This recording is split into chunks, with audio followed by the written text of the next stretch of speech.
A huge number of Ukrainian refugees continue to arrive at EU borders in Poland, Slovakia, Romania and Hungary.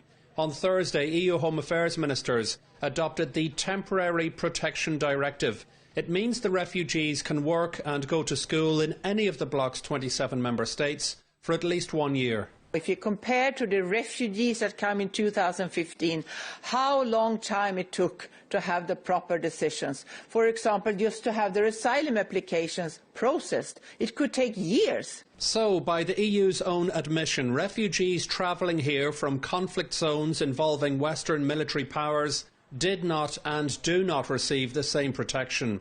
Meanwhile, advocates are calling on the EU to pay particular attention to certain groups. In general, people who are displaced in a forced way are vulnerable.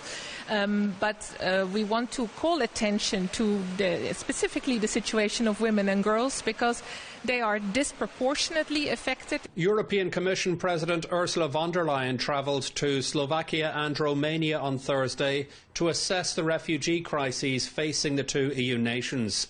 She took the opportunity to try and apply additional pressure on Moscow. The 3 waves of sanctions we introduced are already having an impact on the Russian economy and therefore Putin's war effort.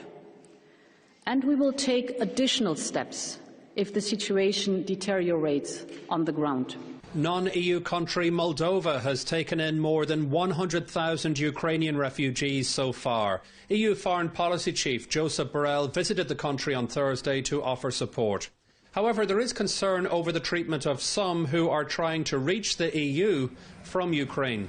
Senior UN officials are criticising evidence of discrimination by EU border authorities against African and Asian nationals attempting to flee the conflict.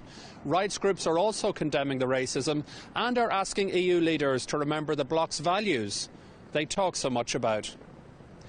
Jerome Hughes, Press TV, Brussels.